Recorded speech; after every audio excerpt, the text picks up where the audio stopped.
Typically, when people talk about a player having that quote-unquote dog in them, they are referring to a linebacker, a lineman, a hard-hitting safety, or even a running back. Rarely do you think of a wide receiver, but the guy in today's video is the exception. I already know why you clicked on this video. Yet another top player in the country is thinking about joining the movement by returning the talent to historically black colleges. What Coach Prime is doing is nothing short of amazing.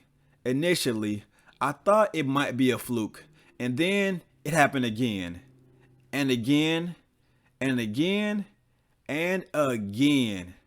The recruit in today's video is already one of my favorites. The one thing I want you to peep though, is this may be the battle for Mississippi.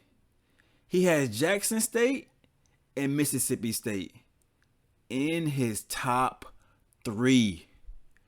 If players start choosing Jackson State over the old money at Mississippi State, people are not gonna like that, which makes me smile. Just sit back, watch the entire video, and let me know what you think at the end. Has Jackson State become the hottest school in Mississippi for recruits? Walk in your trap, take over your trap today. They disrespect us and put coach on the jumbotron and disrespect us.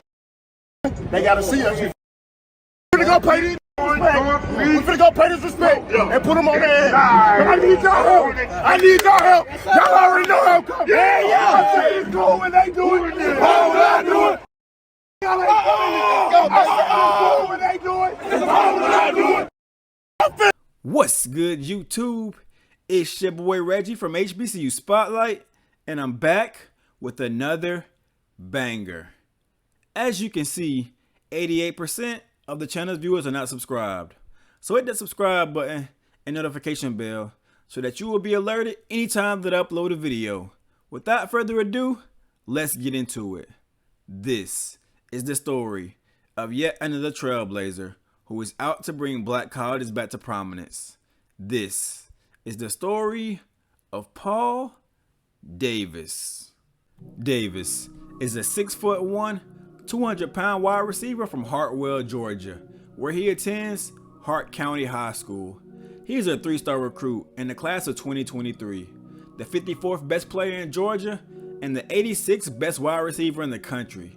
As mentioned earlier, he is a different breed of receiver. Some guys can do drills and wow people. This guy, on the other hand, is a straight baller, a legit football player. His 40 time is listed as a 4.63, but looking at him on film, I can't tell. While his bench press is only 260 pounds, he squats an astounding 530 pounds. And that work in the weight room definitely shows up on the field. He easily runs through arm tackles.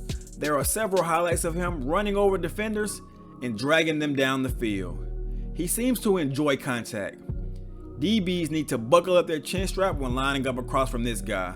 Shout out to his mom for making him eat his broccoli, because this young man is strong. I think oftentimes we forget these guys are only in high school.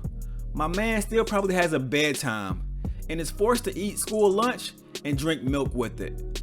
I never understood that. Why schools gave us milk with pizza? Well, back to my story.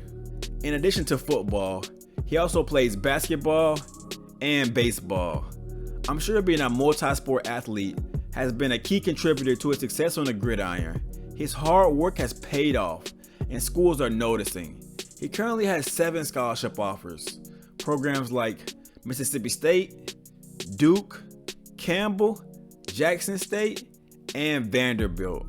In addition to those scholarship offers, he has garnered interest from some top schools. Alabama, Florida, Georgia Tech, and North Carolina are all interested in his services. Paul originally committed to Duke on February 1st of this year, but decommitted from the program in July. Coincidentally, this was after Jackson State and Mississippi State offered him a scholarship. First, Duke University. While this is a great institution academically and they have a tremendous basketball program. Their football team has been lackluster. In the last 3 seasons, they have gone 14-28, so not very accustomed to winning. I'll take it even a step further as to why, even though Duke is in his top 3, they are probably not realistically in the picture. On the day he decommitted from the program, he tweeted the typical, "Thanks for the opportunity, but blah blah blah, blah blah blah." Then one random Duke fan account responded saying, quote, "Bye Felicia, not having that Duke degree and working at an Enterprise rent-a-car in about 6 years will come back to this moment," end quote. And Paul responded by simply saying, "I will prove you wrong." And then there were 2, Mississippi State and Jackson State. I've been waiting on this matchup in terms of recruiting for a while now. Can Jackson State take over the state of Mississippi when it comes to recruiting? The days of Ole Miss and Mississippi State having their pick of the litter may be over if Coach Prime decides to stay and build, as I think he should, but we'll discuss that another time. When evaluating what Paul Davis will gain from joining either program, we will break down 3 things: the coaching, the scheme, and the culture. Before I get into that, he will be on campus this weekend for the Jackson State homecoming and his official visit. Make sure y'all make the young man feel at home. Let's get his social media lit too. On Twitter, he is @_Paul Davis_. Send him some words of encouragement from his possible future home. Now, back to the story. Bet. So coaching. Mississippi State University is led by the legendary coach, Mike Leach, the air raid maestro himself. He is a 2-time National Coach of the Year, a 3-time Conference Coach of the Year, and the mastermind behind the NCAA record-setting air raid offense.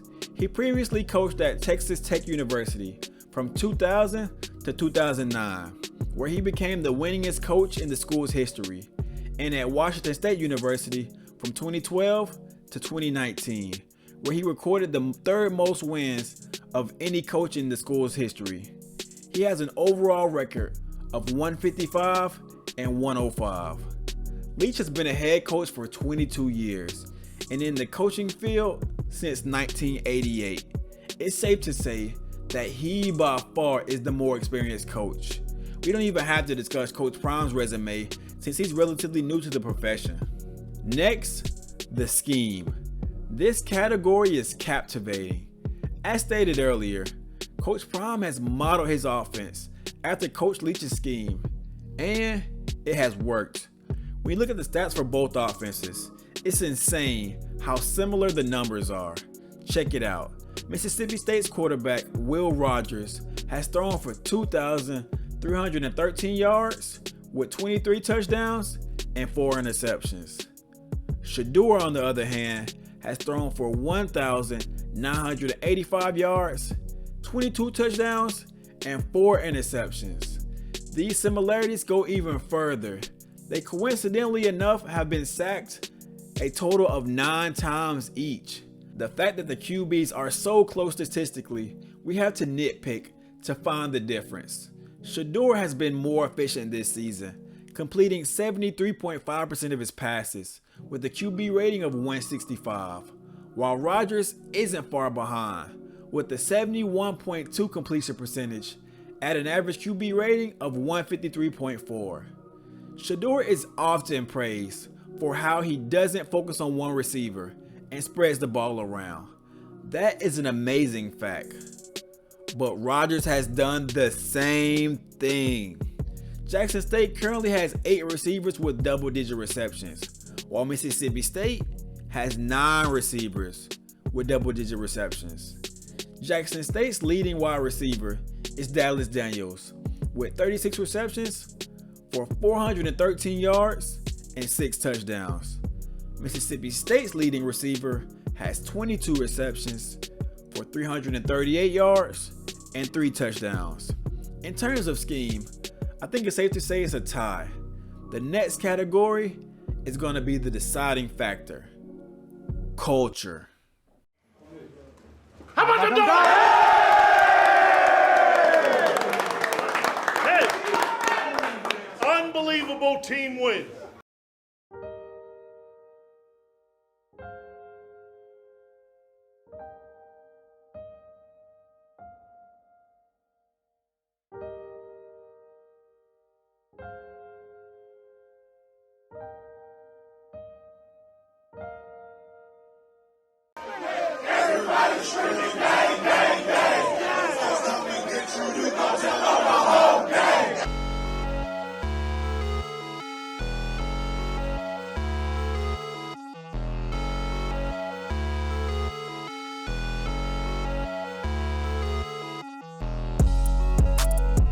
Unfortunately for Mississippi State, they aren't on the good side of this category. I ran across an article from the Clarion Ledger, dated for August 1st of 2022, titled, quote, "Inside Mississippi State Strategy for Combating Football Attendance Woes," end quote. State's average attendance for the 2015 season was 61,784. Since then, the number has decreased annually and dipped below 50,000 last season for the first time since 2008. Their plan to solve this problem is simply to throw money at it. They have partnered with 2 data collecting companies and want to use them to come up with ways of getting more fans in the stadium. The lack of attendance has caused for the Bulldogs to get rid of 2,000 seats. They say it's to build up the premium seating area, but think about this. Why would you build more expensive seats when nobody wants to even sit in the cheap seats? Make it make sense. Anyway, over to Jackson State. They are culture personified. If you even mention anything negative about them, their fans will be on you in full force to defend their beloved institution. That is the same way they defend their players, just as a mama bear would to defend her cubs. According to a website called StadiumCapacity.com, their stadium, aka Veterans Memorial Stadium, better known as the Vet, has a total capacity of 44,215. And last year, they had an average attendance of 42,293. Hey, somebody called the dang on fire marshal. The fans are rooting on their team. They got ribs cooking in the parking lot. And at halftime, it gets real. Jackson State's band is world renowned. They are known as the Sonic Boom of the South and have been called by many the best band in all the land. They are amazing at what they do. No amount of words will give them justice. You just have to witness it for yourself. That's just the in-game environment. They are routinely on television, ESPN, 60 Minutes, their own documentary, etc. Right now, Jackson is just a place to be. Celebrities are constantly in the building, from Young Dolph, RIP to the legend, Terrell Owens, Key Glock, Tom Brady, Gilly the Kid, and many more. Whew, that was a mouthful. I just think it's safe to say Jackson State won that round. Since this is my video, the last category will be my opinion. Paul, I'm not sure if you're watching, bro, but take your time with this decision. Go to a place where you feel loved. Make sure you actually feel that. A coach will tell you whatever you want to hear just to get you to commit. Is that a place where you can see yourself returning for homecoming 20 years from now? Is that a place that will stick beside you whether or not you're performing on the field? And is your future school going to help you grow from a teenager into a man, ready to take life head on with your head held high? If you are being honest with yourself, Jackson State checks all those boxes. Coach Prime is not only a father to his children, but to the entire team. What other coach have you ever heard of inviting a known gold digger to a team meeting just to warn them about the dangers of being trapped by a woman who wants them simply for their money? Look, Paul, I know Mississippi State has the nice locker rooms, the state-of-the-art training facility, and all the other bells and whistles, but Jackson State is on the way. They are fighting against elected officials who don't want them to succeed and are still winning. Go be a part of change, bro. Be a part of something special. You have your entire life to be a minority. Just another athlete. Go be a part of a family. Commit to Jackson State. Thanks for watching the video. If you made it to the end, type in "Come home, Paul" in the comment section. I want to hear from y'all. What do you think about this entire situation? What do you think about Paul as a player? Has Jackson State surpassed Mississippi State in terms of recruiting? And are y'all ready for homecoming? As always, if you enjoyed the video, please like, comment, and subscribe. We on the road to 10K. From us, over here at HBCU Spotlight, we're rooting for you, Paul, and looking forward to seeing you shine on the field. We out of here. Peace.